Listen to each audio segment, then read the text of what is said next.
Welcome to Manhwa Destiny, where we discover destiny in every page. Now, let's start the story. Once there was a boy who fell for a dragon. Picture him in a modern city, spotting a woman with long black hair. Suddenly, he flashes back to a time of fantasy, a world of adventure with dragons, demons, and more. It's a story about a boy who remembers a world full of monsters, adventures, relationships, and many more. He's ready to fight the world to keep his loved ones safe. Overcome with feelings, he comes back to reality.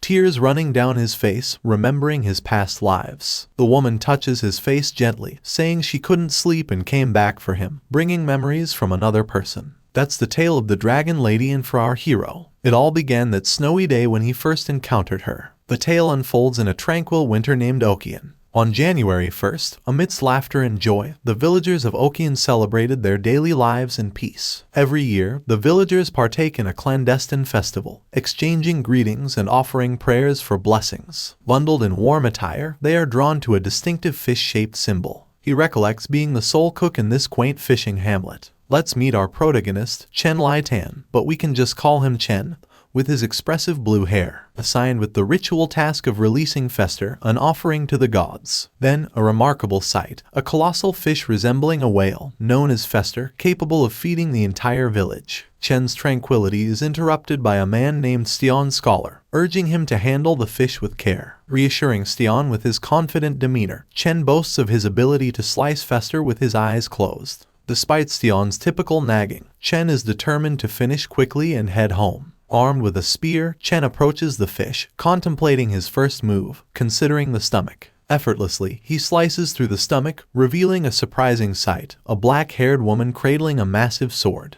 In awe of the woman's beauty and peaceful slumber, Chen's heart is stirred, marking the beginning of his enchanting encounter with the dragon lady. As the story unfolds, we find Chen's cozy wooden cabin nestled amidst snow-covered forests, where the mysterious lady recuperates. Chen and Stian attentively tend to her, observing her recovery, with Chen blushing at her beauty. Stian, perplexed by her survival within the fish, checks her breathing, finding her miraculously unharmed, albeit unsettlingly serene. Stian marvels at her improbable survival and questions how she endured within the belly of the giant fish. Furthermore, he marvels at the extraordinary nature of the giant sword she clutches. Stian and Chen entertain the possibility that the woman might not be of human origin, while it's merely a conjecture reminiscent of something he once heard during his studies in the capital. Stian instructs Chen to keep a watchful eye on the girl before stepping out momentarily. Alone with the enigmatic woman, our hero can't shake off the unease, fearing her potential non-human nature. As the door closes, leaving him in nervous solitude with the lady, Chen anxiously takes a seat beside her,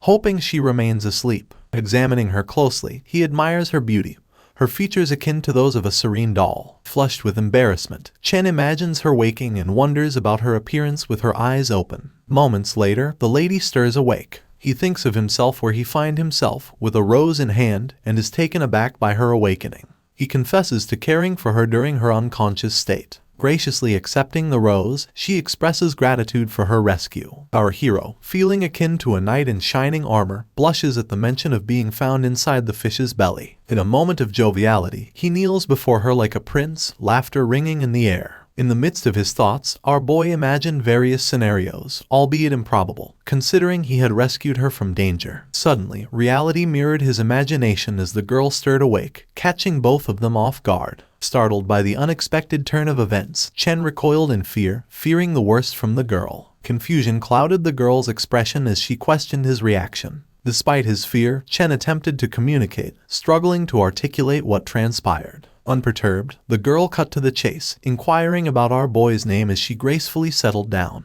With nerves still jangling, Chen managed to utter his name. Addressing him as Master Julitan, the girl then sought guidance on her own identity, hinting at a memory lapse. Baffled by her lack of recollection, Chen attempted to assist, only to find her insistence on having a name despite her forgotten past. Feeling increasingly awkward, Chen suspected amnesia might be at play. Meanwhile, Stian delved into a book concerning the girl's situation, stunned by the revelation about the tamer. His urgency mounting, Stian raced to the room, abandoning the book in his haste, realizing the potential danger awaiting Chen if the girl regained consciousness. Confirming his worst fears, Stian's terror-stricken expression propelled him to sprint towards the room. Revealing the contents of the book, it detailed the irreversible contract formed between the tamer and the shill once a name was chosen. This pact remained binding unless the tamer passed away or transferred the shill to another. Returning to Chen, he pondered the girl's memory lapse, opting to play along and suggest a temporary name until she recollected her true identity. Noticing a necklace adorned with jewels, inspiration struck, and he proposed the name Carnelian, inspired by the necklace's radiant beauty. He then proposed the name, asking if it suited her, explaining how it was inspired by the mesmerizing hue of her eyes, reminiscent of a dazzling red jewel. He praised her eyes, likening them to radiant and enchanting gems, shimmering with beauty. In response, the lady embraced her new name, Carnelian, expressing her joy and deeming it a fitting appellation. Henceforth, she proclaimed herself as Carnelian. While Chen conversed with her, Stian abruptly burst into the room, breathless, alerting them to the arrival of the contractor from the noble souls. A sudden gust of wind caused the window to fling open dramatically, intensifying the moment. Standing before the noble soul's contract, Carnelian's sword runes emitted a brilliant blue glow. With unwavering resolve, she recited a solemn oath, declaring, "I, Carnelian, pledge upon this contract and my shill to serve Chen Laitan, the knight, as my master." Kneeling like a gallant knight, Carnelian pledged her steadfast loyalty and readiness to defend him. Chapter 2. The story shifts and explains the world they lived in, where numerous mysteries abound, such as seals in mines, forest caves, and other parts of the world. Here, we can see the map of the world, featuring 3 cities named Garbat, Hesfarvin, and Dalkout. Certain creatures can only be awakened in response to a great force. Those brave enough to seek out these creatures are given the name Tamers, capable of forming contracts with them. Here, we see a tamer who has vowed loyalty to a great woman knight, who will play an important role in this series. Tamers have a similar appearance to humans, but they possess greater power. Tamers have many unique abilities. For instance, there's this red-haired individual who resembles Iron Man. However, they are bound by the rules set by their master. Once their tamer dies, they fall into a deep slumber. Those who have lived for thousands of years, repeatedly falling asleep and waking up, are called the shill, probably like our character Carnelian. Now, we return to our heroes. In this scene, we find Stian, visibly nervous as he recalls reading about the shills. Although he had never heard of them emerging from the belly of a fish, or being awakened by a mere cook, Carnelian was equally speechless upon hearing about it. On the other hand, we have our boy Chen, asking if he can lower his arms now. To our surprise, Carnelian's attitude toward Chen changes, despite her earlier vow to him. Chen then turns to Stian and asks if it's true that shills possess incredible powers. Stian responds, stating that shills indeed have diverse abilities, especially those who possess their own unique weapons. He reveals that shills have combat prowess unmatched by even hundreds of thousands of regular soldiers. This revelation shocks Chen, who realizes how powerful they are. Carnelian responds, indicating that she thinks Stian is underestimating her. She reveals that it's not just hundreds of thousands. Shills can bring down several nations without breaking a sweat. Essentially, she is a walking nuclear weapon. Carnelian then looks down at Chen and tells him that a mere cook like him shouldn't have awakened her. However, our hero explains that he didn't wake her up, she woke herself up. Carnelian disagrees, asserting that giving her a name is what awakened her power. Stian is confused as shills are supposed to be obedient, and he wonders why Carnelian is not. Carnelian is surprised as well, contemplating the situation. She reflects on Chen, noting that he doesn't give the impression of being a tamer at all, and she doesn't feel any resonance with him either. Chen shouts that he doesn't feel it either. This angers Carnelian, and she grabs him by the shirt, realizing that this is the problem. Stian then suggests transferring Carnelian to another strong knight. Carnelian considers this idea, finding it appealing. Stian explains that the transfer would involve another person becoming the new tamer for Carnelian. If another tamer chooses a different name, and Chen agrees, the transfer will take place. Hearing this makes our boy happy, even though he didn't understand it fully. However, he finds it as an escape from the current situation, feeling relieved to hear that. Carnelian then wonders if there's a knight in a small village. Stian tells her that there is, with a nervous expression. Meanwhile, in Bellisima, we see the man from the earlier story named Ikates, a shill, preparing salads for dinner. As he serves it to his master, a powerful blue-haired girl named Lee Dietrich, the first knight of Lysenborough, or simply Lee for short. Ikates informs his master that he felt the awakening of a shill yesterday, which felt similar to him. Intrigued, Lee asks if the two of them must know each other, to which Ikates responds that it is a shill with a painful past. He knows that it was said that her wish was not to wake up again. As the window opens, Lee takes a moment to think about that. If the shill did wake up, Lee hoped that she would find a good tamer. Returning to the next day, our hero Chen walks to the beach looking for Carnelian,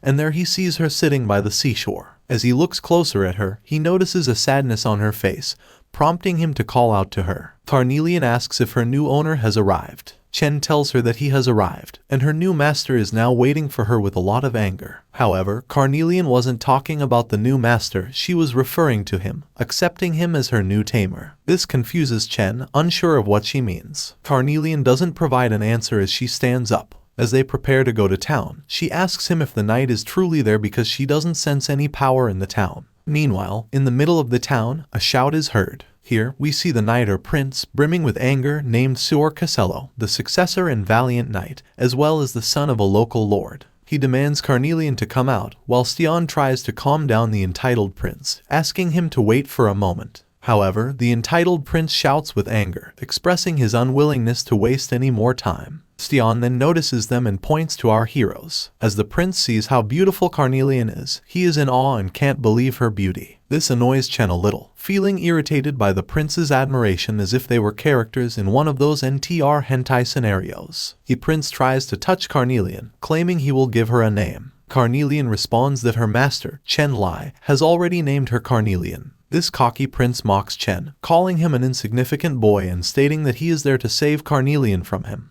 This greatly annoys Chen, making him wonder if all nobles are like that. The prince then demands Chen to proceed with the transfer. Chen asks the prince about Carnelian's new name. The prince, thinking for a moment, suggests a new name for her, calling her Casella. This, of course, makes everyone cringe at how bad it is. Stian then explains that if the existing tamer agrees, the transfer will be completed. In Chen's mind, he wonders if it's really okay for him to be Carnelian's tamer, considering how bad it could turn out. Suddenly, Carnelian calls out to him and asks to proceed with the transfer, making the prince impatient. Chen feels saddened by this, thinking that a knight is better than a cook. Despite this, he agrees to the transfer. Carnelian looks down, while the prince looks at her with lust. As the prince is about to touch Carnelian's hand, she slaps his hand away with cold hatred towards him, telling him to keep his hands off her and stating that the transfer isn't working. Carnelian felt disappointed by what happened, but she accepted that she still had to go by the name Carnelian. Stian grew concerned and asked her why she didn't agree with it, and what she meant. She explained that it meant the people in charge were too sad to even do a simple switch, while looking at the chubby guy.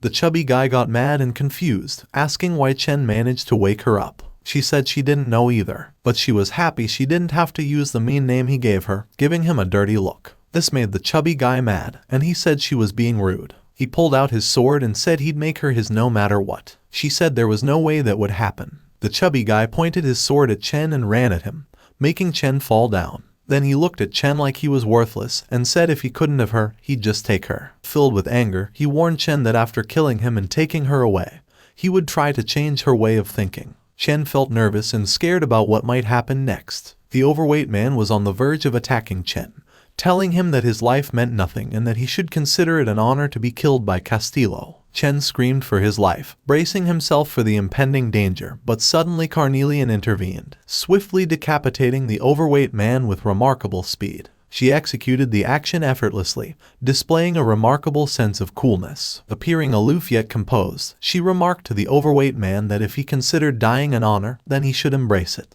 She then turned to Chen and asked if he shared the same sentiment. Chen, still reeling from shock and fear, was visibly shaken and traumatized. He shrieked as he saw the lifeless body beside him, while Carnelian expressed frustration that her cherished sword had been stained with the blood of a despicable person. Carnelian noticed Chen murmuring with a trembling voice, realizing that she had just taken someone's life. Chen gazed at her with a horrified expression as everyone present fled the scene in fear. She clarified to Chen that if she hadn't intervened, he would have been the one to lose his life. However, Chen still struggled to come to terms with her actions. Looking down at him, Carnelian asserted that she didn't care about his disbelief because his death there would only cause more problems. Soldiers from Castillo soon arrived, shocked by what had befallen their lord. One soldier drew his sword, enraged by the harm done to their leader. He then noticed one of their own bodyguards acting peculiarly. The girl stood there, trembling and twitching it as if she is out of control. A fearsome and imposing warrior girl emerged, seemingly on the brink of unleashing havoc, posing a serious threat to our protagonists. The soldier, feeling apprehensive, shouted that it was a heartbroken and they needed to swiftly eliminate the seal. Suddenly, the girl went berserk, swiftly slicing off the top of the soldier's head, blood spraying everywhere. She continued her frenzied assault, decapitating the soldier. Another soldier charged at her from behind, attempting to strike. However, she caught sight of his movement and swiftly deflected his sword with a powerful blow. With her momentum from the parry, she then grabbed another sword and swiftly decapitated him, sending blood spraying everywhere. Meanwhile, another female warrior exhibited the same trembling and twitching behavior as the previous girl, as she held a claw.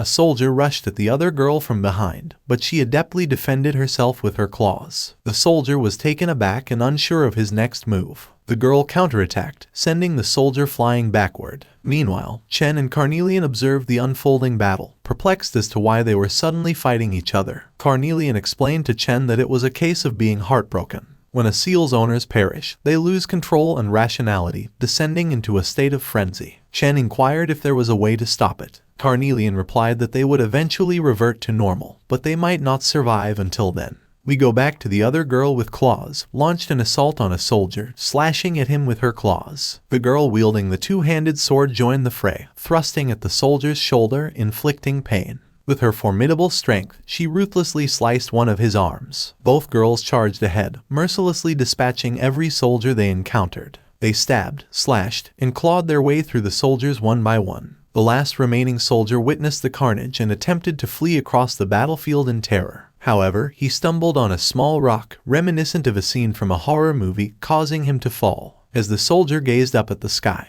he saw the Wolverine-like girl poised to strike him with her claws. Chen was horrified by the massacre unfolding before him. However, the girl wielding the two-handed sword threw one of her swords at Chen. Carnelian swiftly intercepted it, effortlessly defending him with her own sword. The two girls stood amidst the fallen soldiers, a hunger for blood evident in their expressions, as if Carnelian might be their next target. Teasingly, Carnelian remarks to Chen that it's his turn now, while Chen trembles in fear. The intense gazes and menacing auras emanating from the two girls make the situation even more harrowing. Carnelian regards them with a hint of pity. The girl with claws charges at Carnelian, who remarks that she doesn't particularly relish battling the seals. The clawed girl lunges at Carnelian with all her strength, aiming to stab her with her sharp claws. Carnelian maintains her composure as she calmly states that she has no alternative but to engage in the fight. With swift precision, she unleashes a barrage of powerful slashes toward the Wolverine-like girl using her large sword. The other girl is taken aback by Carnelian's decisive actions, leaving Chen speechless and deeply impressed by the display of skill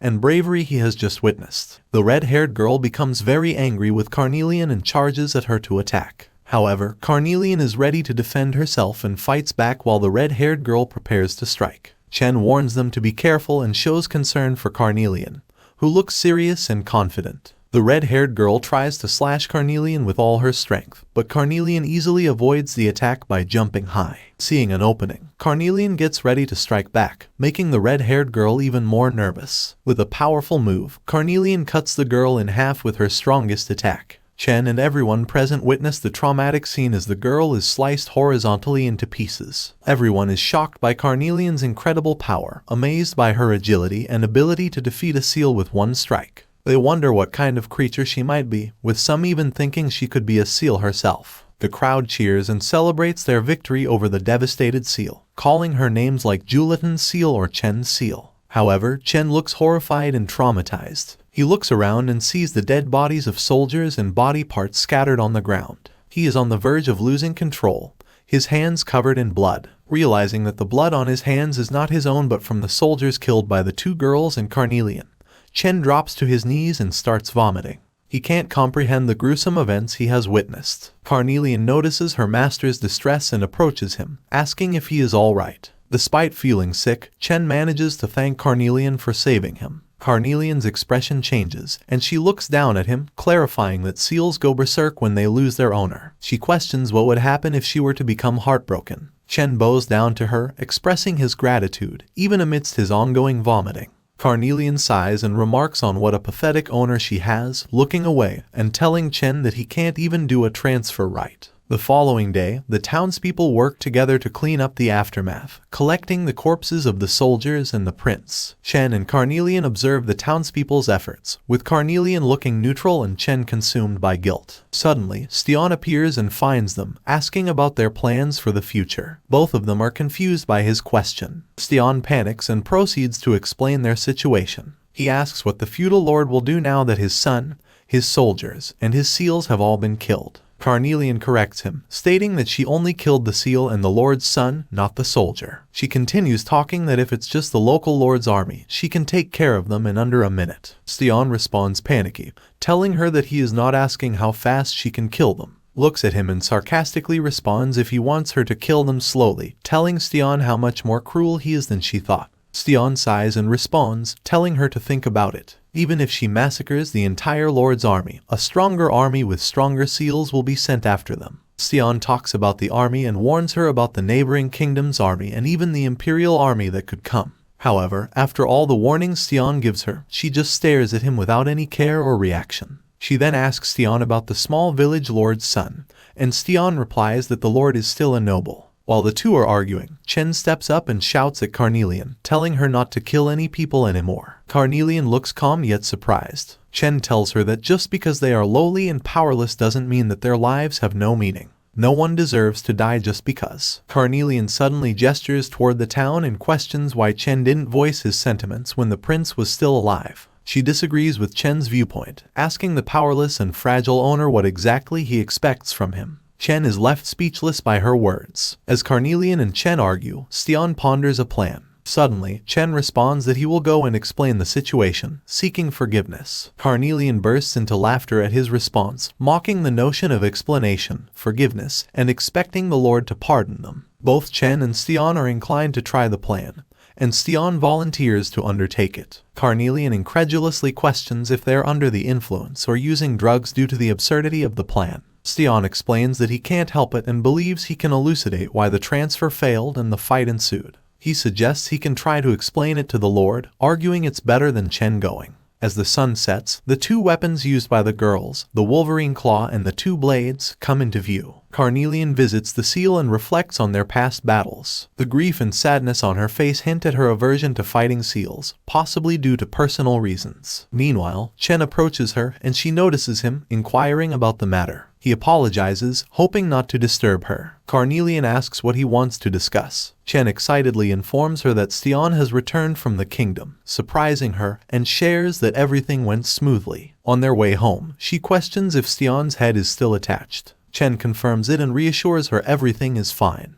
Upon arriving home, Stian appears alive but serious, revealing that the Lord wants both of them to visit the kingdom and apologize. Chen cheerfully exclaims his readiness, but Carnelian, feeling skeptical, questions the sanity of a father who accepts an apology from his son's killers. Stian criticizes her pessimism, to which she retorts that it's because he hasn't witnessed humanity's worst for thousands of years, unlike her. Initially, Carnelian plans not to go, but Chen's pleading gaze melts her resolve, and she reluctantly agrees to help him just this once. Chen beams with gratitude as Carnelian sighs and acquiesces in the end. He agrees reluctantly, not because she wanted to, but because of the persuasive words of her owner. Meanwhile, at the Lord's castle, King Lancier Castillo sits on his throne when a servant informs him of Chen and Carnelian's departure. The feudal lord, visibly enraged, summons his champion named Jog. Jog promptly appears behind the king, ready to serve. The king instructs him to prepare a sharp blade for their distant guests, and orders him to flay them alive before executing them. Meanwhile, Chen and Carnelian have set out on their journey with their donkey. As the moon ascends, our heroes pause to rest and share a meal in the unfamiliar forest. Chen expresses surprise that Carnelian can endure without eating. Curious, Chen asks where she derives her strength from. Carnelian explains that she absorbs energy from her surroundings, akin to how plants undergo photosynthesis. However, Chen admits he's unfamiliar with photosynthesis and energy, prompting Carnelian to sigh in exasperation, suggesting he forget about it. Observing Chen eating jerky, Carnelian snatches a piece to consume, surprising him as he thought she didn't need to eat. She clarifies that while she doesn't starve, she can still eat, though she finds the jerky unappetizing. During their meal, Chen mentions Sion's remark about seals having long lifespans and serving multiple masters. He speculates whether Carnelian was a previous master and if there were legendary knights. Noticing Carnelian's expression, a blend of sadness and neutrality, Chen receives no response, and she diverts the conversation, expressing irritation and questioning if he's heard of privacy. Puzzled, Chen asks if privacy is akin to a magical spell. Carnelian elucidates that it's a spell safeguarding her personal matters, indicating she's under its effect, and urges him to cease his inquiries and retire for the night. Both prepare for bed, but Chen appears confused by their earlier conversation. Despite this, they both retire for the night, though Carnelian wears a visibly saddened expression due to the question Chen posed. The following morning, they arrive at the Lord's castle, where Chen is awestruck by its immense size, as it's his first encounter with such a grand structure. Both marvel at the castle's splendor, with even Carnelian finding it surprising that such magnificence befits a small village. A servant they encountered earlier approaches them humbly, informing them that their lord awaits their arrival. Noticing Carnelian's sword, the servant apologizes, stating that weapons are prohibited inside the castle. He offers to hold it temporarily. Carnelian refuses angrily, warning him that anyone who dares touch her sword will lose their hand. She challenges him on his certainty. The servant recoils in fear, but Chen steps in, asking Carnelian to entrust the sword to him. Reluctantly, she agrees, requesting him to apologize on her behalf. The servant nervously acquiesces and hurries into the castle, leaving Carnelian annoyed by the hassle. Upon his return, the servant informs them they may bring the sword inside. He invites them to enter. As they approach the throne, they're greeted by an intimidating assembly of guards surrounding the king. Approaching the lord, Chen bows and introduces himself as the cook from Kione village. The king acknowledges that he's heard of them, appearing calm. Chen offers a sincere apology to the king, expressing regret for the tragic events. The king bids Chen to rise, acknowledging the sorrowful incident, noting that the dead cannot be brought back. Inviting Chen closer, the king's demeanor prompts nervousness in Chen. Meanwhile, Carnelian eyes the king suspiciously, questioning his calmness despite his son's death. Standing and approaching Chen, the king recalls Sion's information about Chen's upbringing by the villagers after losing his parents. Chen confirms this, expressing gratitude to the villagers. Suddenly, the king's tone changes to one of anger, accusing Chen of endangering the village. He seizes Chen by the neck, shouting in fury and questioning if Chen believes he should repay them by sacrificing himself. Guards swiftly move to restrain Carnelian, creating a magic circle around her. Dark chains ensnare her body and her sword within the circle, causing her to struggle. Meanwhile, Chen grapples to free himself from the king's grip. The king reveals that Sion visited the castle and pleaded for the village's safety in exchange for his own life. He commends Sion's cunning, particularly for someone from a small village, wearing a smug and furious expression directed at our heroes. With escalating anger, the king berates Chen, branding him an idiot for placing trust in someone who betrayed him. He ominously declares that once the sealing process concludes, he will personally end their lives, while Carnelian continues to struggle and attempt to speak. Finally breaking her silence, Carnelian confronts the king, remarking on the predictability of a small village lord's actions. The king scolds her for impudence and warns that once the sealing is complete, he will ensure her demise. Remaining defiant, Carnelian pretends to struggle against her restraints, causing confusion among the onlookers. She asserts that they underestimate her power, and in a burst of energy, her sword emits blue lightning. Slamming the sword to the ground, she shatters the seal spell. The sudden release of energy sends those attempting to cast the spell flying, leaving them stunned.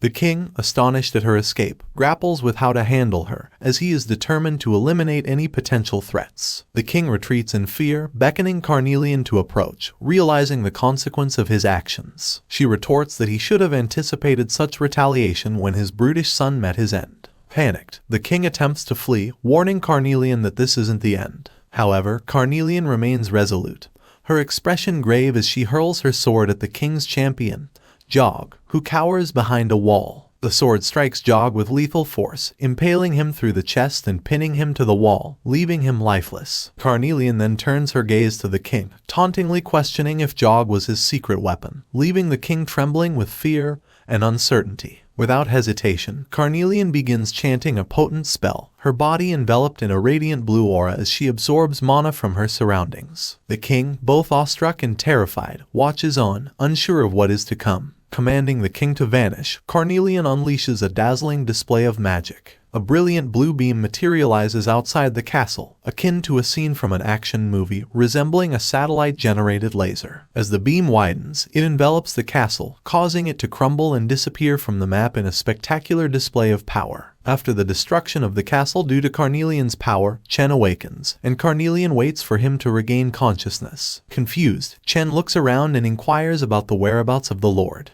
Carnelian informs Chen that he's likely buried under the rubble, still unconscious. Chen is astonished to learn of the castle's destruction and stands up, questioning Carnelian if she knew what would happen from the start. Carnelian responds with a scornful expression, remarking that like father, like son, implying they both possess a destructive streak. She explains the potential consequences of such behavior if left unchecked. Chen listens quietly to her words, not uttering a single response. With a determined look, Carnelian instructs Chen to return home as they have one more task to attend to. Arriving at night, all the townspeople gather in the center of the town. Everyone is tense and speechless as Carnelian points her sword at Stian, while Chen remains uncertain. Maintaining her composure, Carnelian demands to hear Stian's final words. Stian defends his actions, claiming he had no choice but to save the village. However, Carnelian dismisses his excuse as cliché. Attempting to diffuse the tension, Chen steps forward, asserting that Stian's intentions were to protect the village. However, Carnelian interrupts him, expressing her disgust at Stian's justification of having no choice to absolve his guilt. Chen listens silently to Carnelian's response but then speaks up, expressing concern about the lives she took and warning her against becoming no different than them and Stian.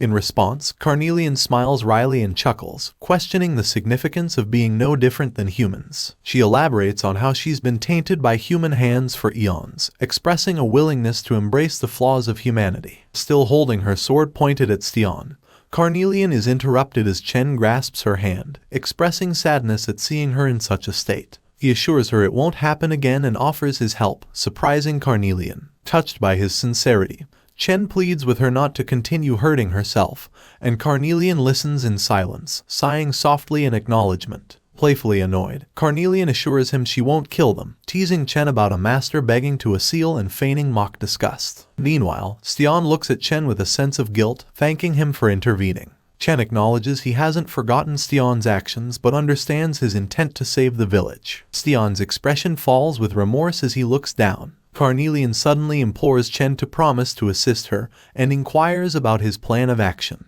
Chen assures her of his unwavering support. Carnelian decides their first destination will be the city, convinced they will find something of importance there. Feeling remorseful, Stian informs them that a departing merchant, who deals with pester, will leave the next day and offers them a ride. Despite his offer to help with preparations for their journey, Carnelian, still harboring resentment, dismisses him as a show-off. Ignoring Stian's remarks, Carnelian and Chen walk away, leaving Stian to grapple with his regrets and guilt. As morning arrives, they are fully prepared and dressed for their journey. Carnelian compliments the small village's nice clothes and possessions. Observing Chen's large bag, Carnelian questions its necessity, to which Chen explains the need for humans to be prepared for various situations, unlike seals. She responds with a sigh, teasingly reminding him he's not a knight on a quest to save the world. They await the carriage's arrival and request the driver to take them to a town with genuine knights, teasingly mocking Chen. The driver recalls a town named Bellisima, mentioning an upcoming royal duel scheduled to take place there in a week. Curious, Chen asks about the nature of a royal duel, prompting Carnelian to explain it involves participants fighting for the king's favor. The driver, taken aback, warns them to mind their words in the town. Dismissively, Carnelian mutters that it's merely some knights participating in a royal duel. The driver invites them into the carriage, suggesting that if they take a boat, they'll arrive in Bellisima before the duel. Continuing their journey, Chen asks Carnelian what's on her mind, noticing her troubled expression.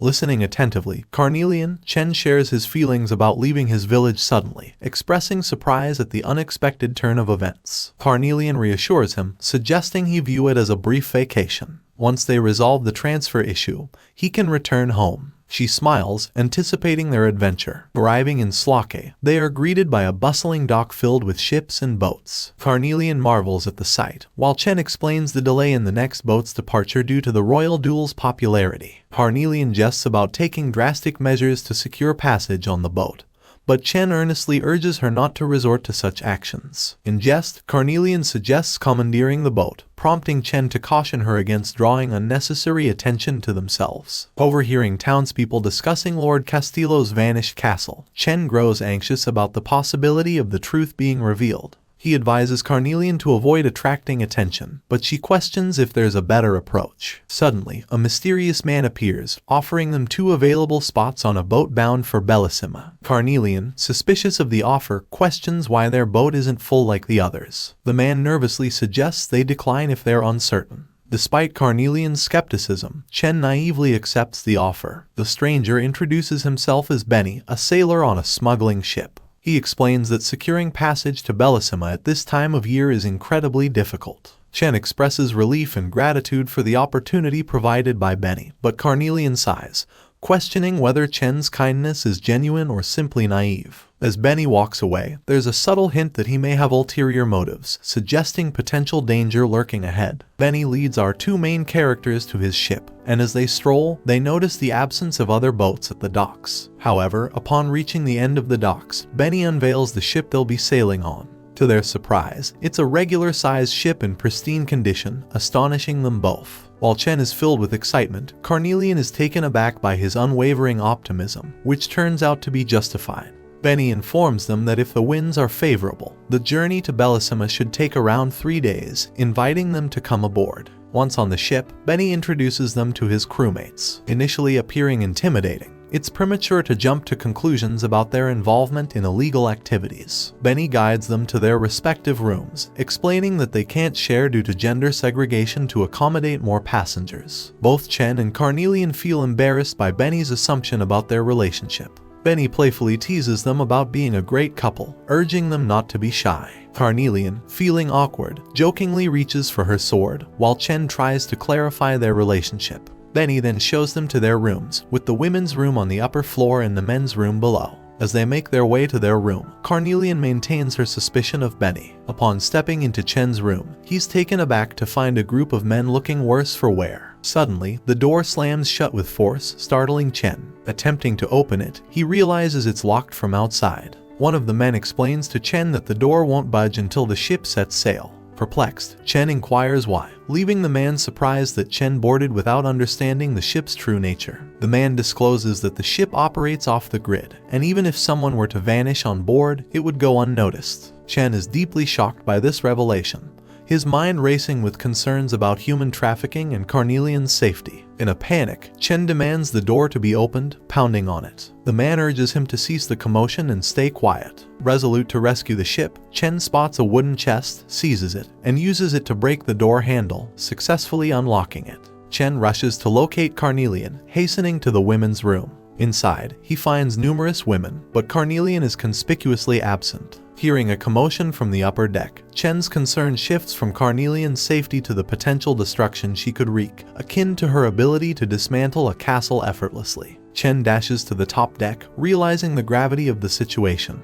Without the ship, their journey to Bellisima is futile. Upon reaching the deck, he discovers Carnelian surrounded by unconscious crew members, a sight that catches him off guard. Carnelian questions if he's come to rescue her, but Chen's immediate plea is for her to desist. With a sigh, Carnelian confesses she had been onto the crew's suspicious activities from the start, attempting to gather intel by spying.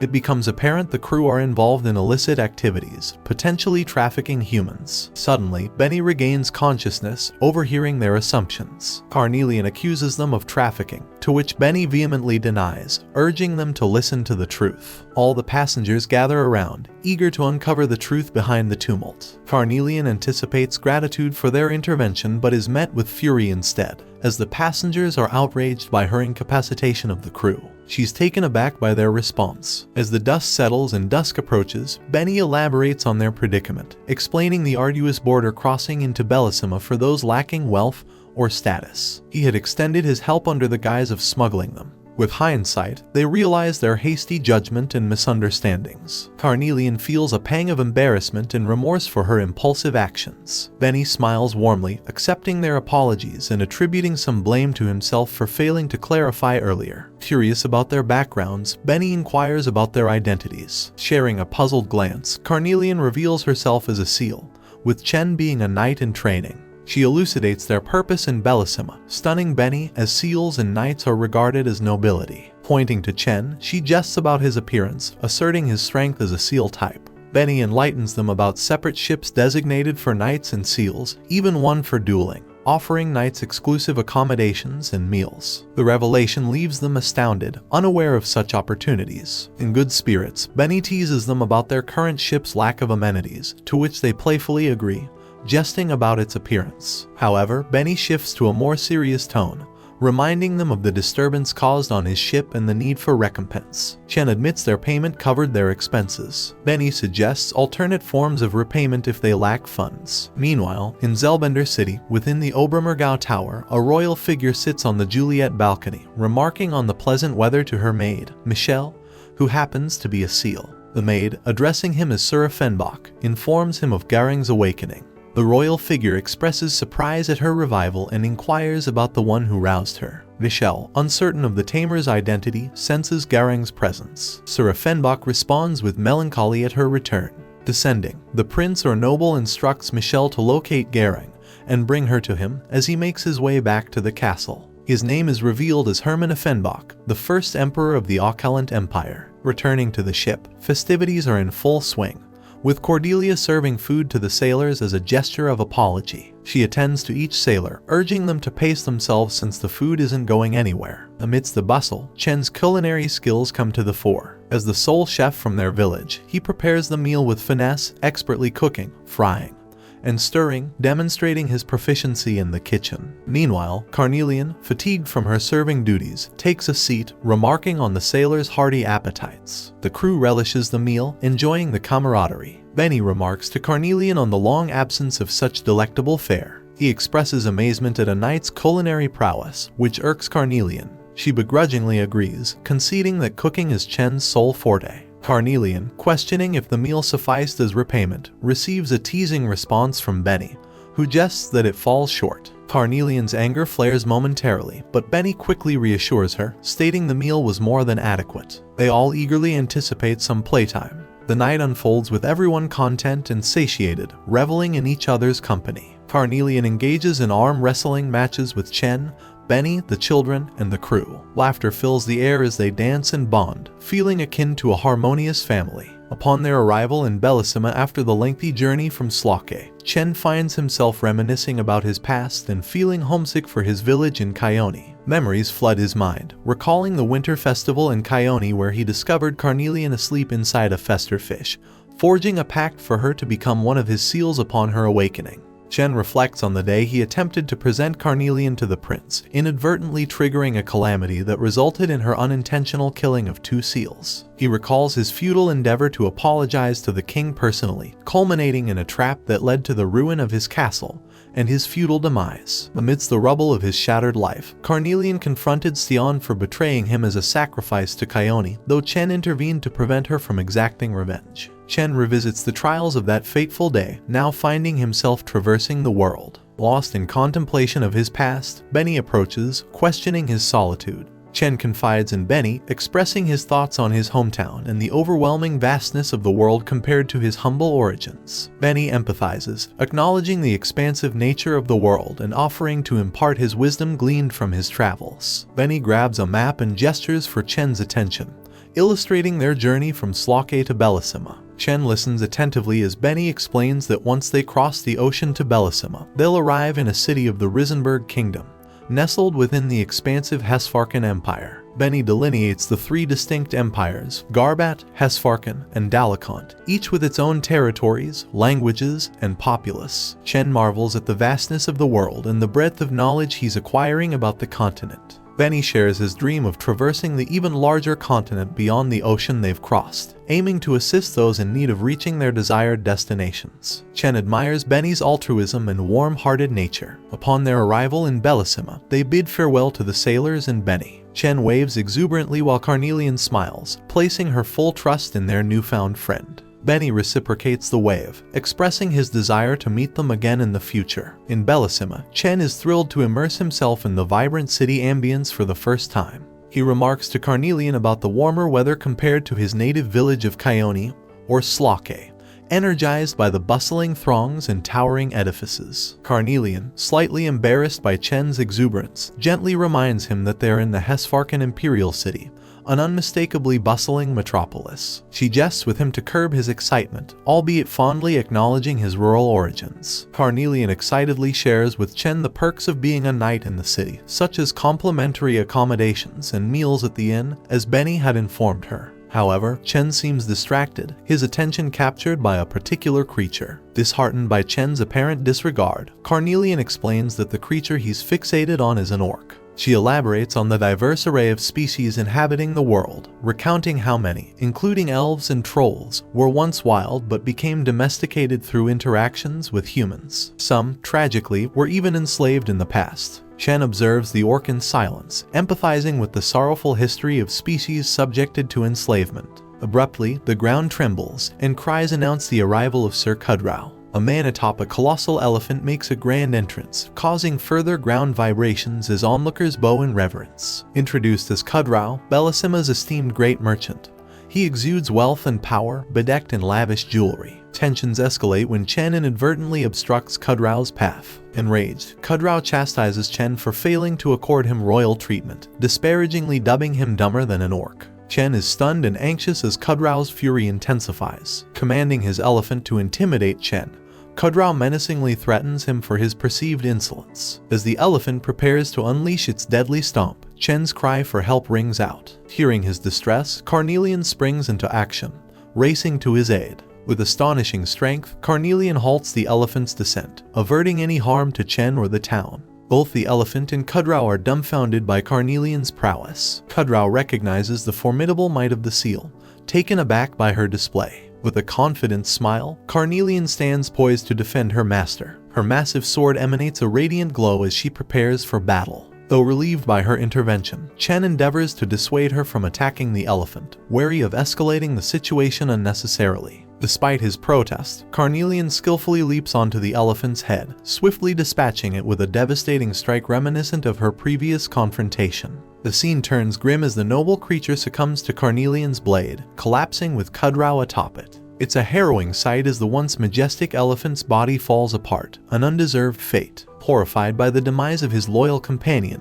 Kudrao recoils in terror. Carnelian glares down at him, appalled by the audacity of a mere merchant interfering with a knight. However, Chen's perpetual denseness persists as he adamantly denies being a knight. Nervous about Chen's obliviousness, Carnelian urges him to stay silent. Terrified at the revelation of facing a knight, Kudrao suggests the knight's actions might be a ruse to incriminate him. Carnelian levels her sword at the trembling merchant, issuing a menacing threat for his foolish outburst. Chen, caught off guard by the unforeseen turn of events, sinks into despondency as their journey takes a dark and unexpected twist. Chen couldn't help but notice Carnelian's apparent enjoyment, observing the smugness in her arrogant smile. Addressing the trembling merchant, Carnelian contrasted herself with the alleged knight, proclaiming her generosity, and hinting at potential clemency if he begged for forgiveness on bended knee. The merchant eyed them nervously. However, the merchant's arrogance persisted as he insolently rebuffed their offer. Carnelian rebuked him for his folly and lack of decorum. Fearing for his safety, the merchant accused them of cowardice for attacking him when he was defenseless. Chen attempted to intervene, but Carnelian paid him no heed.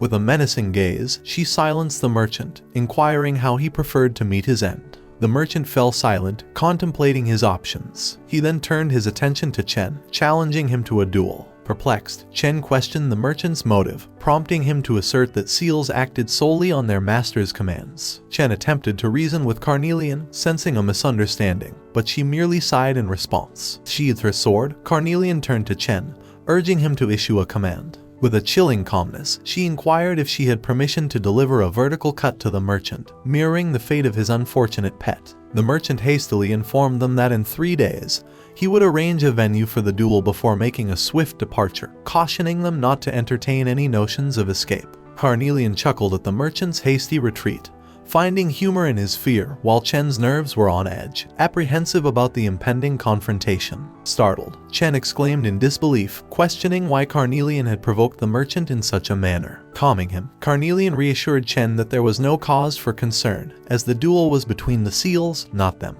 Despite her reassurance, Chen remained uneasy, noting that the merchant seemed to have directed his challenge towards him. Carnelian continued to laugh, clarifying that the duel was a matter between the masters of the seals, suggesting they seek refuge at an inn to freshen up. Carnelian pointed out their soiled attire. However, Chen expressed their financial predicament, seemingly oblivious to Carnelian's earlier statement about their status as esteemed knights on her team. Meanwhile, at the Ikates and Li Dietrich Inn, Ikates detected the presence of the seal they had discussed previously, sensing they were in close proximity. Pausing from his reading, Li inquired about the seal with the troubled past. Confirming it was indeed the same seal, Ikates revealed the extraordinary power required to awaken her. He speculated that it may have been a knight of the highest caliber from an empire, though he acknowledged the possibility of error. Intrigued by this revelation, Li expressed seriousness about the arrival of such a formidable knight just ahead of the royal duel. She urged Ikates to locate them, and without hesitation, he agreed, immediately setting his plans into motion. Night descended upon the city, and at last, our two heroes stumbled upon an inn. Whispers and murmurs circulated about the duo, recounting the encounter with the fearsome wandering knight who nearly met his demise at Kudrao's hands. The innkeeper, visibly tense at their arrival, greeted them with due respect, hopeful for their comfort during their stay. True to form, Chen attempted to clarify that he wasn't a knight, but Carnelian swiftly intervened, nudging him in the stomach and feigning concern for his supposed wound. She explained to the innkeeper that her master was in a sour mood after an encounter with someone ignorant of a knight's code of honor. The innkeeper, honored to host such a righteous knight, ushered them to their finest accommodations. Inside their room, they found fresh attire and a prepared bath, along with wishes for a restful night. Observing Chen's hesitance to unpack, Carnelian quipped about their shared accommodations, causing him embarrassment. With a laugh, Carnelian reassured him, recalling their shared quarters on the ship and teasing him for his supposedly dirty mind. Chen felt uncomfortable in her company and asked why she was laughing. Carnelian playfully called him dumb and asked if he really thought the seal would have a different room. When asked about it, and she explained that for a knight, a seal was no different from a sword or a shield. Why would anyone get a separate room for a sword? Carnelian looked around and teased him, calling him very naive, which made Chen feel a little embarrassed. Chen patiently waited, eating apples while Carnelian finished her bath. When she came out of the bathroom, she looked refreshed and relaxed. Carnelian was dressed in shorts and a t-shirt, which made Chen feel shy about how she dressed. Curious, Chen asked about the clothes they gave her, blushing at her beauty. She replied that she tailored the clothes to her own taste and wouldn't wear those outdated outfits. She supposes he can say that, but she tells him she was a bit ahead of her time. Was she transferred to this world, or did she come from the future? What do you think? Let me know in the comments. Carnelian elaborated on the benefits of being a knight, free room, food, and clothes. But Chen remained silent, feeling bashful about her appearance. Blushing, Chen muttered that perhaps it was for the best that he wasn't a genuine knight, fearing constant exposure. Carnelian reassured him, asserting that no one would dare suspect the notorious wandering knight. She recounted the innkeeper's trembling reaction, though Chen failed to find it amusing. Abruptly, Carnelian detected a formidable presence approaching, prompting Chen to inquire. Confirming the arrival of someone powerful, Carnelian prepared for their visitor. A voice interrupted from the doorway, apologizing for the intrusion and inquiring about the presence of the knight. The voice identified itself as Dame Knight Li Dietrich, seeking an audience. Recognizing the Dietrich family's esteemed lineage of knights, Carnelian pondered whether to admit them, though she detected no hostile intent. Introducing herself as Risenberg's royal knight, Li Dietrich requested to meet the legendary knight of the rumors. Awkwardly, Chen extended a greeting and invited them inside, to which Li graciously accepted. Nervous about Chen's comportment potentially revealing their true identities, Carnelian decided to alter her approach. She introduced Chen as a wandering knight unaffiliated with any nation, appealing for understanding regarding his desire to keep his lineage concealed.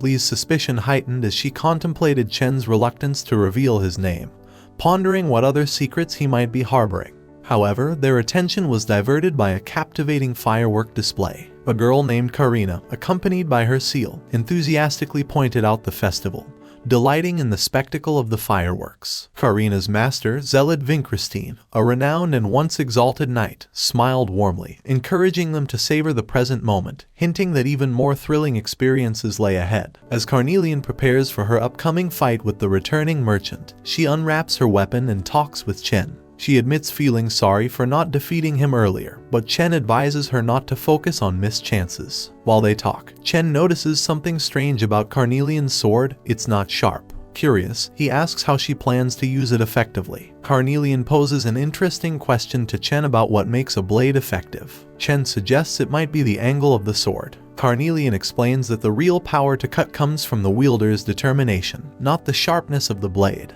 She reveals a unique aspect of her sword. It stays cool despite being dull, making it comfortable to hold even in hot weather. She then names her sword the deranged blade Mistral, and it seems to respond positively. Suddenly, Chen meets Ikates and Li again. Li asks about their progress for the upcoming event, hinting at further developments. Both of them are happy to see Chen, especially Carnelian, who treats them warmly and kindly. This difference in treatment hurts Chen's feelings, as he notices. Li stops by to greet them, acknowledging the event as a duel but still reminding them to be cautious. Carnelian brushes off Li's concern, boasting that they don't need to worry about her. The duel is merely a warm-up for her. Li assures them of their support from a distance before they part ways. Chen remains quiet, reminiscing about the previous night when Li and Ikates first visited them. On that occasion, Li baked and brought cookies as a gift, hoping they would enjoy them. Both Carnelian and Chen accepted the gesture happily. Li apologizes for the sudden visit, explaining that they had to confirm something for Risenberg's safety. Chen awkwardly agrees, and Li directly asks about the reason for Chen's visit to Risenberg.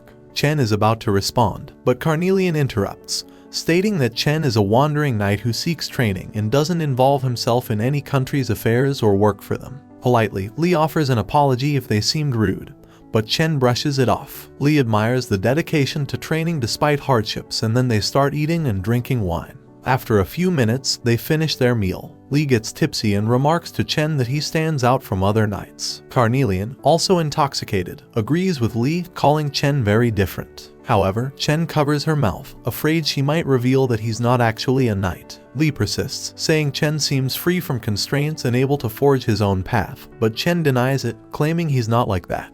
Despite his denial, Li continues, feeling ashamed for using her title of Royal Knight as an excuse for neglecting her training. Chen observes her silently. The scene shifts back to the Coliseum, where Carnelian calls out Chen's name, snapping him out of his thoughts of that night. Carnelian sighs and scolds Chen, questioning how he could be distracted when his duel is about to begin, deeming him an incompetent master. Confident, Carnelian enters the arena, expecting to finish the duel quickly. Chen watches nervously, hoping for a smooth outcome. The announcer starts the duel between Sir Kudrao and Sir Chen, and the crowd erupts in cheers for the spectacle. This marks Carnelian's debut at the Coliseum, and the audience enthusiastically supports her. Chen gazes at her, feeling a bit anxious but trusting in Carnelian's strength to overcome her opponent easily. Suddenly, the merchant Kudrao addresses Chen, asking about the view. He smiles at Chen and drops his arrogant demeanor, acknowledging both their skills. He mentions that while Chen's seal might be competent, so is his. Kudrao laughs and sits beside Chen,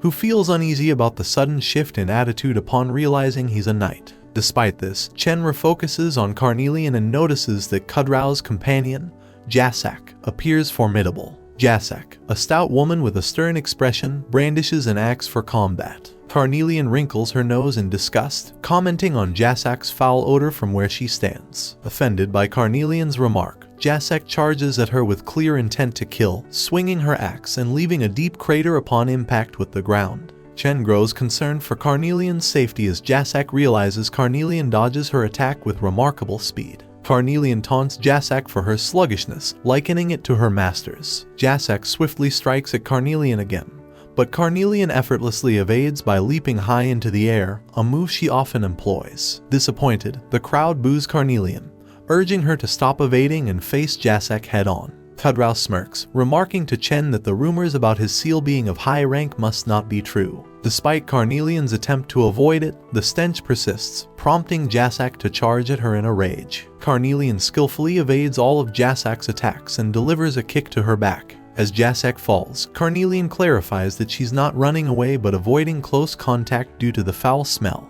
Hearing this, Jasak's anger intensifies, and she leaps at Carnelian, preparing for a powerful strike. Carnelian effortlessly deflects Jasak's attack with her own sword, creating intense pressure in their vicinity. Kudrao grows more anxious as Carnelian, with a smirk, taunts Jasak, questioning if she believes she can win by just reaching her. With a swift motion, Carnelian disarms Jasak, sending her axe flying into the air. As Jasak kneels, Carnelian points her sword at her, smiling with a hint of pity, acknowledging the likely suffering she endured under her incompetent master. Carnelian, finding a straightforward victory dull, proposes ending the duel with a spectacular finish. With an incantation, Carnelian summons a crimson thunder aura around her, unleashing a high-level magic spell. The audience is astonished by Carnelian's display of power as fiery streaks rain down from the sky, resembling a meteor shower. Surprised herself, Carnelian realizes she didn't summon this particular magic, and it's not her doing.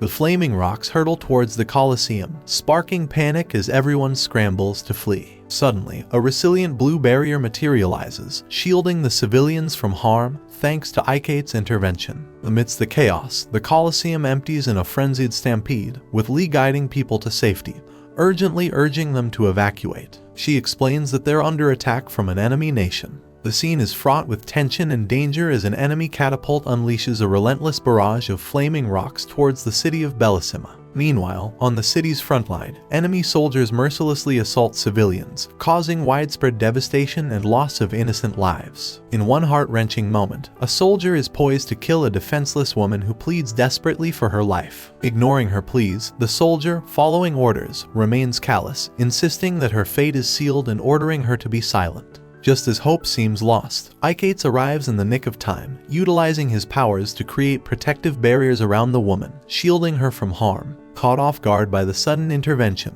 the soldier struggles to understand the source of the unexpected protection. Seizing the opportunity, Lee swiftly intervenes, sneaking up behind the soldier and delivering a fatal blow, ending the immediate threat. Lee, aware of the danger lingering in the area, issues a warning and urges the rescued woman to evacuate promptly. Grateful, the woman expresses her thanks to Lee, the courageous knight. Iketes informs Lee that the situation has calmed down somewhat, and she acknowledges the assessment. Lee directs Iketes to proceed to the garrison and intercept any aerial attacks. Iketes seeks clarification about her role in the plan. Lee responds decisively, stating that she will personally head to the captured rampart to address the situation. She stresses the importance of safeguarding other strategic locations from falling into enemy control. Expressing concern for Lee's safety on the battlefield, Iketes voices his worries. Lee reassures him, indicating that his role will be crucial in defending against siege weapons, and Iketes acquiesces to her reasoning.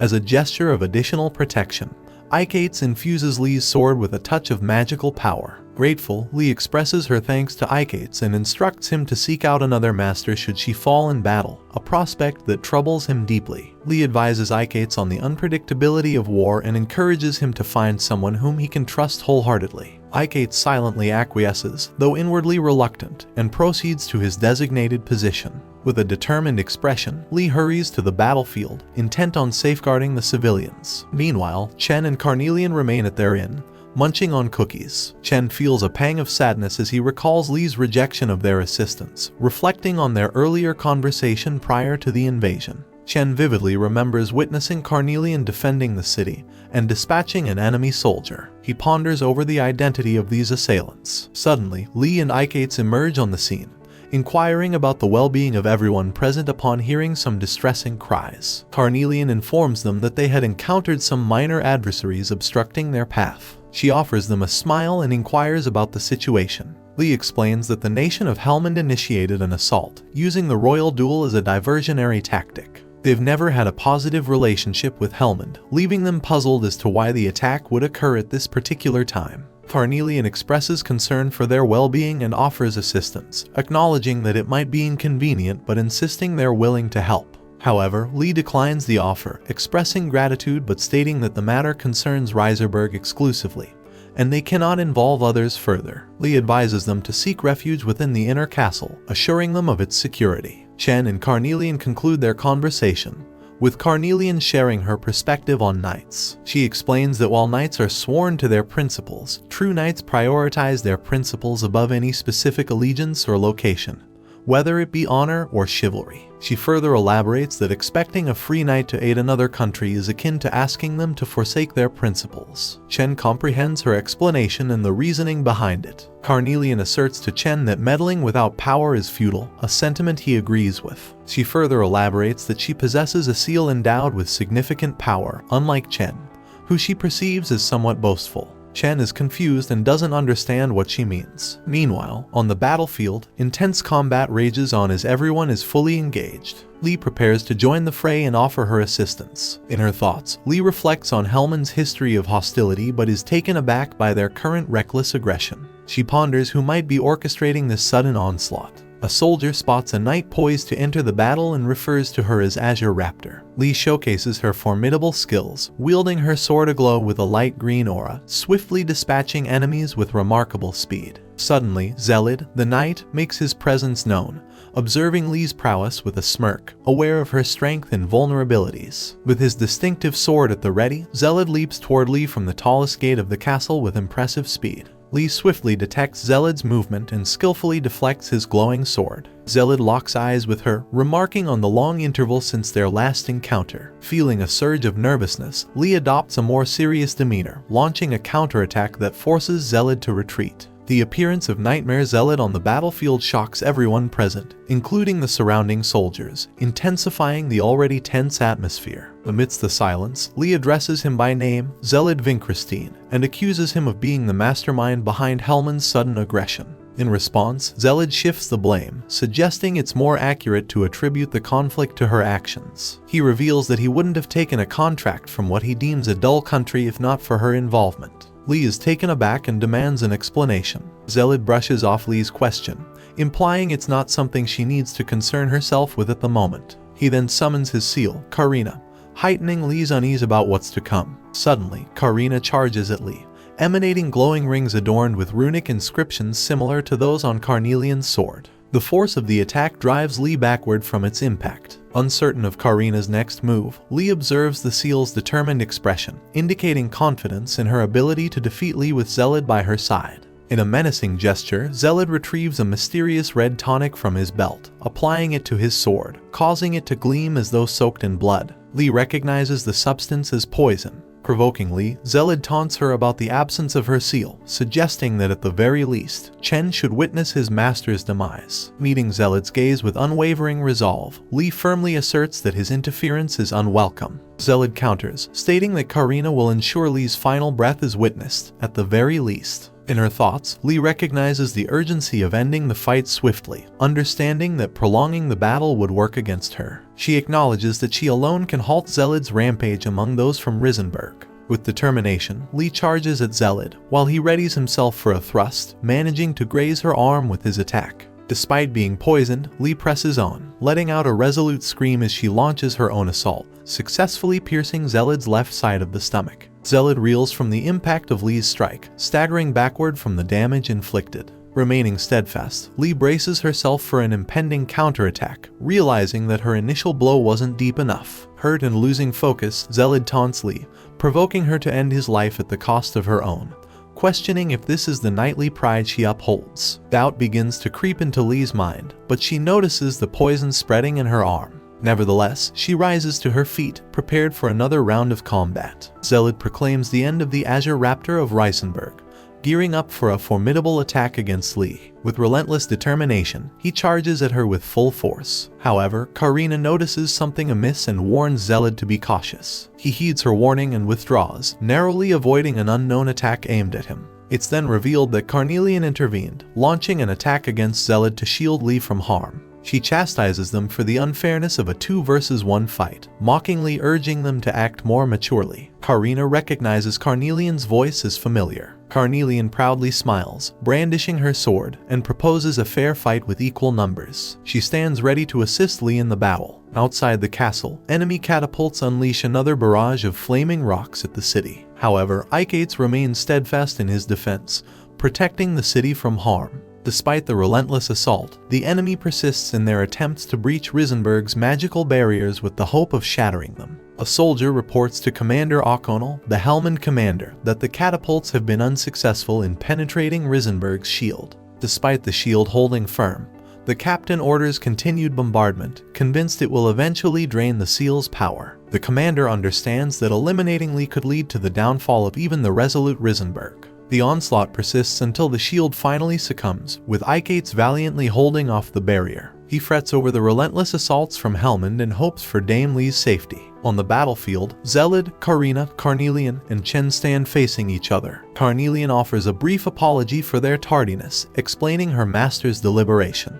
Now prepared, they are determined to swiftly end the confrontation. Carnelian confidently points her sword at them, poised for victory. As Karina gazes at Carnelian, memories of her past life resurface, recalling the day when Carnelian slew her previous master. Witnessing his demise, the memories flood back to Karina. In her previous life, Karina's master had wished for his wife and sons to protect Carnelian at any cost. Aware of the dire consequences if her master perishes, Karina remains motionless, understanding that her seal would be devastated and could potentially go berserk. Recalling Carnelian's past as Gering, characterized by a malevolent demeanor, Karina notes the stark contrast with her current calm expression. Having regained memories from her previous life, Karina confronts Carnelian, declaring her intent to end her life. Zealot is taken aback by her sudden aggression. Karina launches a powerful punch, but Carnelian swiftly blocks it with her blade, jesting that her greeting is excessively hostile. Recognizing Karina from their shared past, Carnelian retaliates, causing Karina to recoil. Carnelian regards her with seriousness. Karina acknowledges her recollection of her actions from her past life. Zealot intervenes, commanding Karina's seal to cease its actions, lamenting the chaos that has unfolded during their long-awaited reunion. He urges her to retreat for the time being. Karina refuses to comply, prompting an angry response from Zealot, who warns her not to defy his orders and questions if she seeks death. Feeling intimidated by her master's anger, Karina becomes apprehensive and uneasy, ultimately calming down but feeling disappointed about the necessity to retreat. Zealot, growing impatient, reiterates his command for Karina to cease her protestations and withdraw. Karina glares at Carnelian with resentment, forewarning that their paths will cross again someday. Carnelian dismisses her threat with laughter, mockingly expressing anticipation for their next encounter. Within the commander's tent in Helmand's nation, the commander seethes with fury, demanding an explanation from Zealot for failing to fulfill the contract. He recalls Zealot's confidence when negotiating the agreement. Zealot rises to his feet, his anger evident as he accuses the commander of breaching their contract. The commander, bewildered, seeks clarification on Zealot's assertion. Zealot discloses the existence of another high-ranking seal allied with Risenberg, besides Ikeates and Lee, leaving the commander anxious as he realizes there's another knight of Lee's caliber on the opposing side. Zealot chastises the commander for his failure to properly assess the assets of the enemy country before initiating the war. The commander, feeling envious, speculates about the rumors regarding the infamous Wandering Knight's decision to align with Risenberg. Zealot declares the contract null and void. Unconcerned about the consequences, Zealot declares that he doesn't mind if the commander spreads the word that he lost the war due to Zealot's actions. He believes it would be unjust to deny the weak the opportunity to boast, as the commander is aware they stand little chance against Risenberg. Meanwhile, at Lee and Ikeates' residence, Ikeates urges Lee to return to the castle for medical treatment, noting that a day has already passed. Lee explains that Zealot's poison mirrors its owner, making it resistant to easy treatment. Feeling despondent, Lee questions why Zealot chose to confront her as a mercenary from an enemy nation. Gazing out of the window, she recalls Zealot's past words, reminding her that she was once a child inflicting harm out of fear and vulnerability, a notion that weighs heavily on her mind. Lee reflects on whether Zealot's appearance was to confirm her growth. Suddenly, a knock interrupts her thoughts, and Ikeates assumes it's guests. Upon answering, he finds Chen and Carnelian at the door, bearing gifts for Lee. They gather for a conversation, during which Chen inquires about Lee's well-being. She responds positively, though she mentions that sword training is currently off limits. Before the topic shifts, Lee suggests they visit the Risenberg castle. Chen, unfamiliar with the place, asks for clarification. Lee explains that they've been invited by His Highness to receive gratitude for their efforts in protecting Bellisima. Feeling guilty, Chen expresses a desire to confess his true identity. Despite Lee's concern, he insists on being honest and grateful. With a serious expression, he admits to not being a knight but merely a cook, incapable of wielding a blade. Carnelian reacts with discomfort, questioning his decision to disclose this information. Lee smiled knowingly, not surprised by Chen's admission, stating they had already suspected he wasn't a knight. Chen scratched his head in surprise, while Carnelian reacted with a mixture of annoyance and shock. Li emphasized that regardless of his official title, Chen had proven himself to be a true knight through his actions in aiding Risenberg.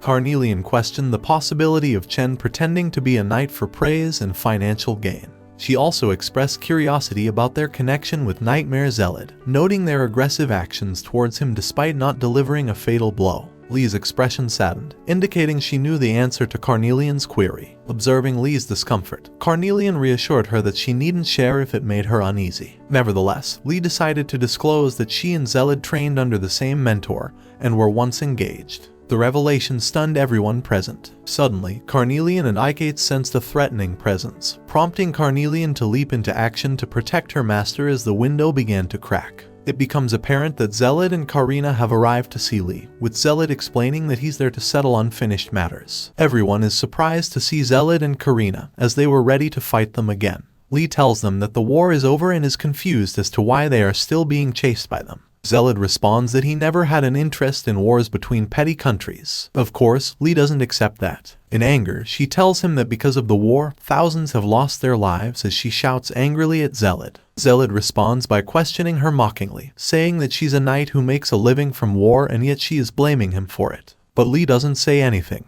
As he unsheathes his sword, he tells Li to unsheath her weapon as he wants to end their fight once and for all. Carnelian intervenes, trying to stop the fight. However, Zealot tells her that she has her own opponent as well. Karina begins to attack seriously, but Li manages to dodge it. Of course, our girl doesn't accept it as she still gets hit. Suddenly, Karina goes on the attack, kicking Carnelian and knocking her back hard. The blow is so powerful that Carnelian crashes through the walls, breaking them. Meanwhile, Chen is surprised and worried about Carnelian. Karina approaches Carnelian, who taunts her by asking if she wants to die that badly. However, Karina is not affected by Carnelian's words as she rushes towards her with killing intent. Meanwhile, Zealot and Li face each other without any distractions. Ikeates protects her master as Zealot points his weapon at them. This, of course, mocks Li, who questions Zealot about his so-called puppet, daring him to leave. Li doesn't accept what Zealot said and tells him that Ikeates is not a puppet. She then commands Ikeates to protect Chen and insists that she must be the one to end their fight. We can see that he doesn't want to leave her side, but due to the contract,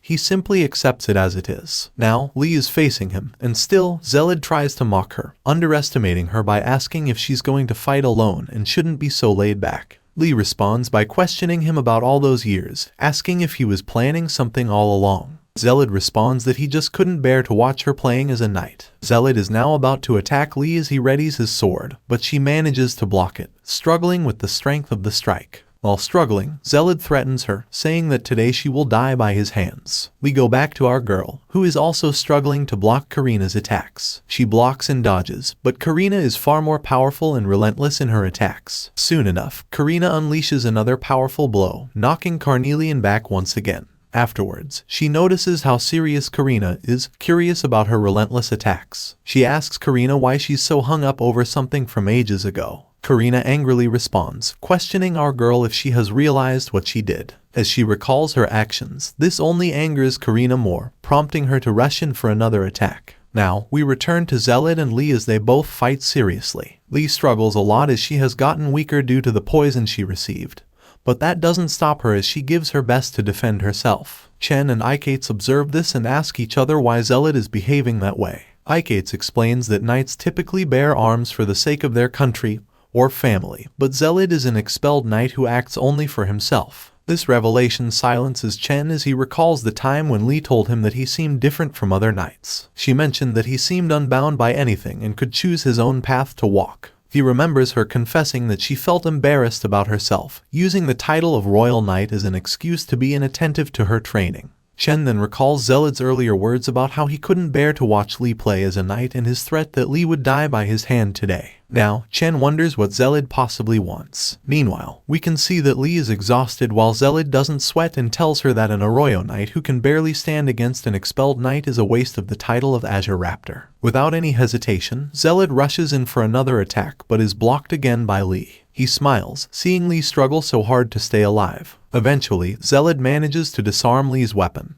causing her to kneel at his feet. As Zealot points his sword at her throat, he states that Knight Li Dietrich is no more. Just as he begins to chop off her head, Lee accepts her death. Suddenly, Ikates can't take it any longer and disarms Zealot's sword, surprising them both. Lee is dumbfounded as she asks him how he broke her order. He responds that the seals exist to protect their master no matter what. Of course, this angers Zealot, and he shouts angrily at Ikates, rushing to punch him. However, Ikates blocks the attack with his own barrier. Surprisingly, Ikates struggles as Zealot, a strong knight, tries his best to break through. Eventually, Zealot breaks through Ikates' barrier, knocking him off and sending him flying. Although Ikates was a hindrance to him, Zealot decides not to kill him as he finds him admirable. However, he tells him that he still needs to pay for making a scene when Zealot was about to harm him. Lee rushes to save Ikates, causing Zealot to back away. Lee tells Zealot that they are still not done yet and asks him not to drag the others into it. She is ready to fight him again.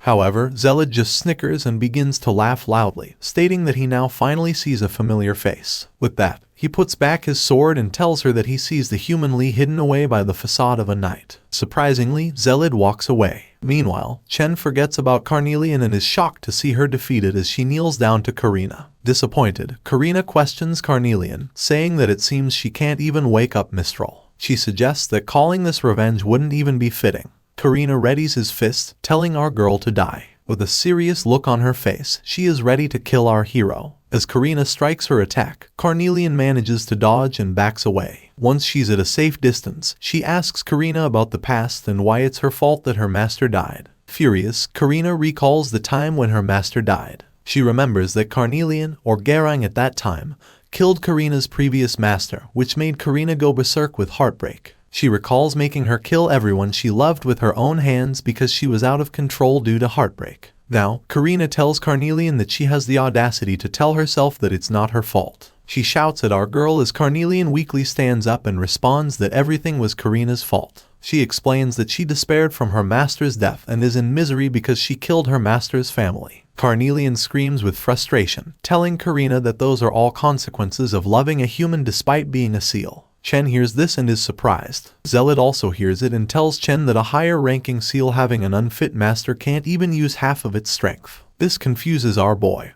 and Zealot then asks Chen if he is not aware that the strength of the seals depends on the capabilities of their master. Following that, he tells Chen that he is killing his seal, Carnelian. With that, Chen begins to remember what Carnelian said about how a cook like him shouldn't have woken her up. Moreover, he recalls the time when Carnelian told him to become a knight and transfer her to a different knight with lots of money and skills. This makes him ponder her words. She always complained about his weakness, but she never told him that he is the one causing her weakness. Zealot then walks away, ordering Karina to stop and go. However, Karina really wanted to kill Carnelian. Seeing her reaction, Zealot looks at Karina with a stern expression and understands that she needs to follow his orders. With a look of defeat, Karina shakes with disappointment as she failed to kill Carnelian. Zealot then looks back at Lee and tells her that it's not worth killing someone who is still entangled with their past, surprising Lee with his words. As he moves back, he tells Karina that the seal, or Carnelian, is not at fault, but rather it's the master's incompetence. With that, the two of them go away, leaving everyone alive. Chen then sees Carnelian's state and asks if she's okay. Carnelian smiles with relief and tells him that she's not okay, that she almost died on the spot. Furthermore, she tells Chen that she couldn't even protect her own master, finding it laughable. Chen knows that it was truly his fault, that because of his weakness, but Carnelian insists on what Zealot said, implying that Chen did not pay heed to his words. Teamers don't have to feel bad whether they kill or sell them. Seals are born for that purpose, to be slaves to the master. Carnelian, feeling relieved, asks Chen to take her home as she's exhausted. Meanwhile, Lee sees a bottle on the floor. As she picks it up, she realizes it's an antidote, a cure for poison, knowing that it came from Zealot. Carnelian then asks if Lee is okay, startling her. Lee apologizes for getting them wrapped up in their situation, but Carnelian tells her not to worry about it, as they're just glad she is fine. Chen then asks if Zealot came barging in and disappeared without a trace, wondering what he was truly planning. For a moment, Lee is silent on that question, and she begins to wonder herself what Zealot wants from her and why he came to her. Hours passed by, and our two heroes finally returned home, exhausted from their ordeal. Chen asks Carnelian if Lee will be okay, considering they were injured so severely yet still rushed to the castle immediately. Carnelian responds that it's part of a knight's principles and dedication. Chen wonders if they should also go, to which Carnelian tells him that they should. She doubts that the king would only use words to thank them. However, she bets that there are a few shiny and expensive things awaiting them, which prompts Lee to think about gold and money. Then, Chen wants to ask her something. During her fight with Karina, he heard her mentioning someone named Garong, her previous name. This makes Carnelian visibly shaken, indicating she doesn't want to remember her past or her previous name. Chen is scared by her reaction, and Carnelian then asks him if he remembers the concept of privacy they talked about before in the forest. Chen admits he doesn't know what it is, as he wonders if it's some kind of magic spell or something similar. She reminds Chen that it's a spell preventing others from invading her private matters, and she's currently under its effect, asking him to stop asking questions about her past. With that, Chen now remembers it's a spell she casted, inflicted upon her. Carnelian explains to Chen that she can't tell him about the story of her previous master. Chen understands and doesn't want to talk about it. Both of them are tired as it's getting late and decide to go to bed. However, Carnelian insists that Chen should rest early tonight. She tells him that if her previous memory serves her right, the journey tomorrow will be quite arduous. Chen understands and agrees to go to bed early as she requested. As he walks away, Carnelian can't help but remember what Chen said earlier, and starts to reminisce about her past. Here, we see Carnelian's past. She looks emotionless, mixed with sadness, remembering her master who looked like an angel with 6 wings,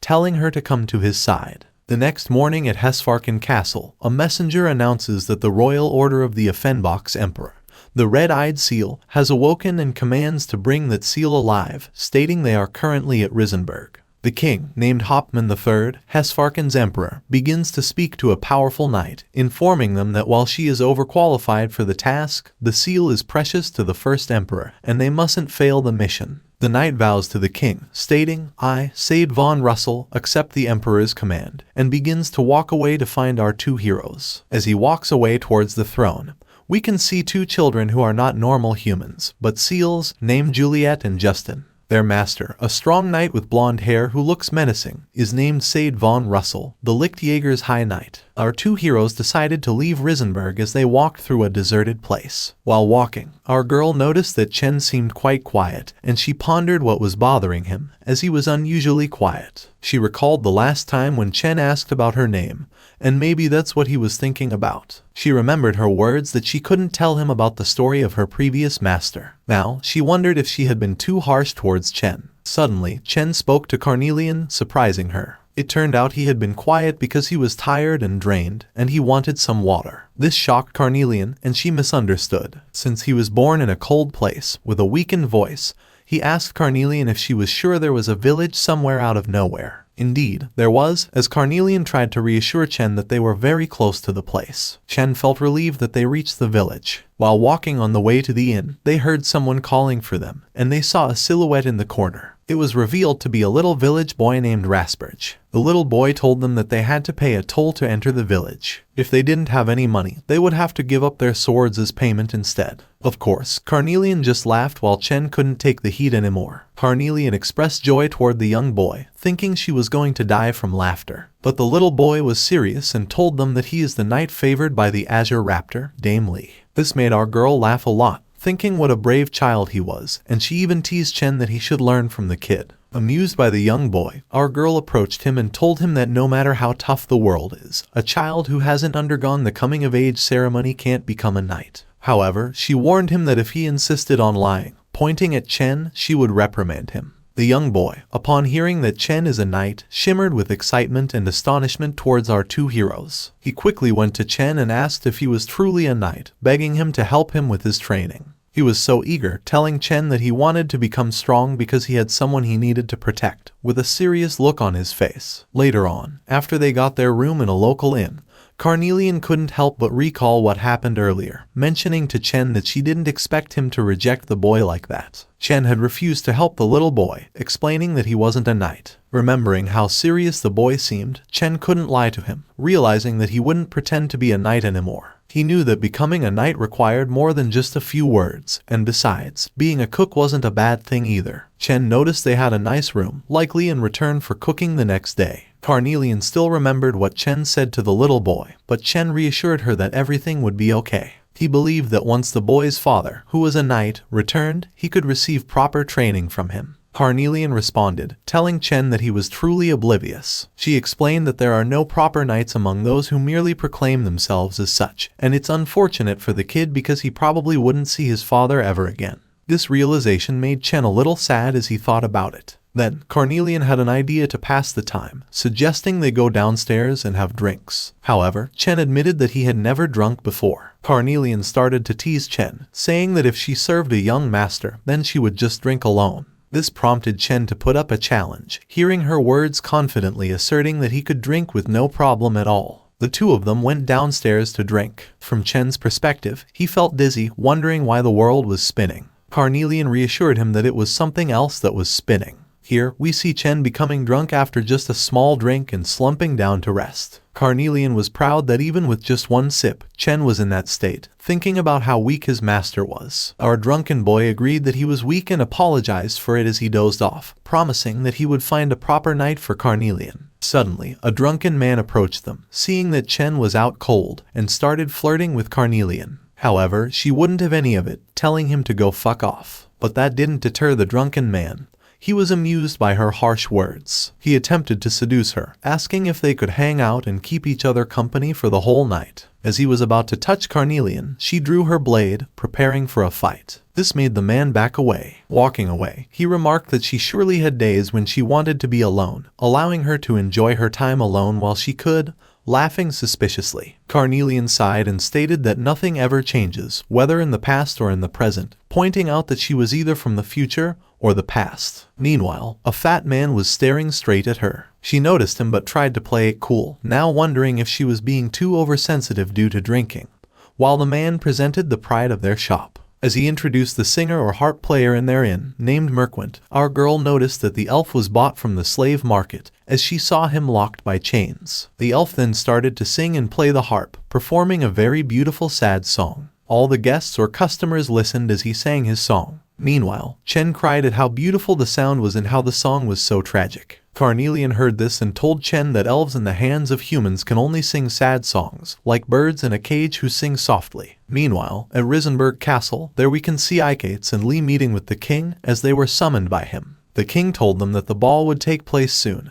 and many important personnel would be attending. Li understood this and told the king that she would ensure security. However, the king told them that they were invited to the ball as well, asking Li to get herself addressed and meet with the other nobles. By the looks of it, we can see Li feeling uncomfortable about it. The king continued to tell her that he had seen her from her youth, and that it's good to work hard, but it's also important to meet good people and start a family. In her mind, she hoped that Chen and Carnelian were having a safe journey, but she couldn't even provide them with a carriage due to the situation. The king noticed that Li was lost in thought and asked if she was listening. Startled, Li apologized. The king then said to let him know if she had anyone in mind, and he would use his connections to make it happen. However, by the looks of Li, it seemed like something bad was going to happen. Lastly, we can see Zealot and Karina traveling as well. Karina asked Zealot if they thought they would invite those who attacked their country to the ball. Zealot responded that he was sure they wouldn't welcome them, but they also couldn't simply kick them out. Now, Karina felt that something bad was going to happen,